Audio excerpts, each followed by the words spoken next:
요사이 열왕기 사항을 새벽에 말씀을 준비하고 있는데 솔로몬 시대를 아주 신학적으로 정리해 주고 있는 부분들이 아주 흥미를 가지고 바라보고 있습니다. 열왕기 4장, 열왕기 5장 이런 부분에서 솔로몬의 치적을 아주 자세히 설명을 해놓고 있죠.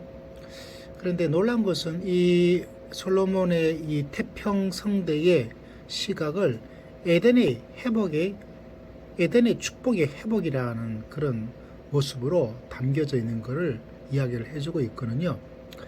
이 열왕기 주애란 책에도 보니까 이런 말이 있지 않습니까? 이스라엘이 포도나무 아래, 무화과 나무 아래에서 평안히 살았다. 이게 상실된 에덴의 축복이 회복되었다. 열왕기에 포로로 잡혀 있는 패망한 나라에 솔로몬 시대가 얼마나 아름다웠는지를 하나님 나라의 은총을 한번 이야기를 해주고 있다는 사실이죠. 열왕기 5장 4절에 안식을 주셨다.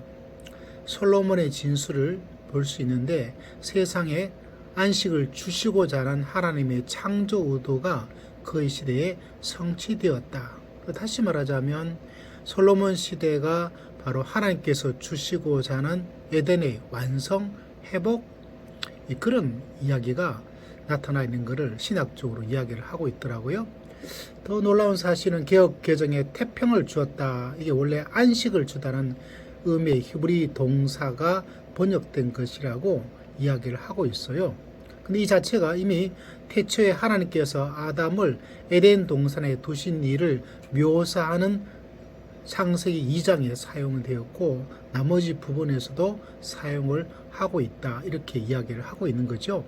이런 여러 가지 증거를 바라볼 때 솔로몬 시대의 모습이 에덴의 회복, 하나님께서 창조하신 창조의 성취가 바로 이루어졌다. 이런 이야기를 하고 있더라고요.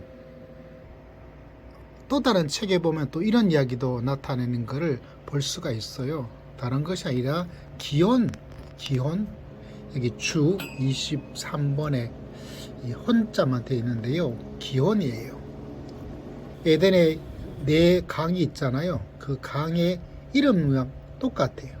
이 기혼에서 실제로 솔로몬이 어떤 일들을 취임식을 하게 되었다라고 이야기를 하고 있습니다. 참 놀랍지 않습니까? 에덴의 회복, 근데 기혼 그것도 나오고 안식을 주었다.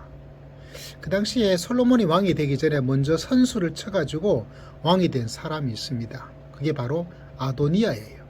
근데 아도니아는 어떻게 했냐면 어디서 취임식을 했냐면 소헬렛 바위라는 곳에서 이곳에서 소헬렛에서 취임식을 해요. 근데 놀란 것은 소헬렛이 어떤 뜻을 가지고 있냐면 뱀이란 뜻을 가지고 있어요. 뱀. 마치 에덴의 뱀, 기온에 취임식을 했던, 근데 이 기온이 에덴 강에도 하나이고. 참 신기하지 않습니까? 뭐 이런 면에서 솔로몬의 시대를 에덴의 회복에 또 에덴 약속이 이루어지는 그런 모습으로 설명을 해주고 있다. 이렇게 이야기를 하고 있는 거죠. 자, 이걸 생각하면 참 신비하고 놀랍습니다. 솔로몬 시대에 이루어진 하나님께서 솔로몬 시대에 에덴으로부터 그리고 창조로부터 이루고자 하는 것이 어느 정도 이루어진 것을 바라보게 되는 거죠. 그래서 하나님께서 다스림의 그 모든 모습이 솔로몬 시대에 성취가 되었다. 이렇게 볼 수가 있는 신학의 시간이었습니다.